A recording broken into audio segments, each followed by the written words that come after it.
की मोदीजींनी बटन दाबले, शेतकऱ्यांच्या अकाउंटमध्ये 4-5-6 हजार आले.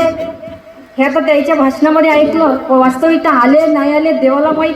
10 वर्षापासून लोकांना माहित आहे का आलं का नाही आलं, का देऊन राहिले का नाही देऊन राहिले. पण हे जे 3-4 हजाराची शेतकऱ्यांना भीक देण्यापेक्षा शेतकरी दिवस रात्र मेहनत करून जे आपल्या स्वाभिमानाने शेतीमध्ये जो माल पेरत असते आणि तो जो माल निघते त्या मालाला योग्य भाव दिला तर तुमच्या या भीकची आम्हाला गरज नाही आहे. कारण की शेतकरी गरीब आहे पण भिकारी नाही आहे.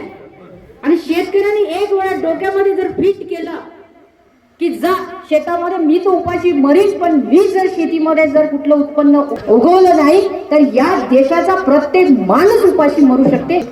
देशातील पंतप्रधानांनी आणि महाराष्ट्राच्या मुख्यमंत्र्यांनी लक्षात ठेवलं पाहिजे.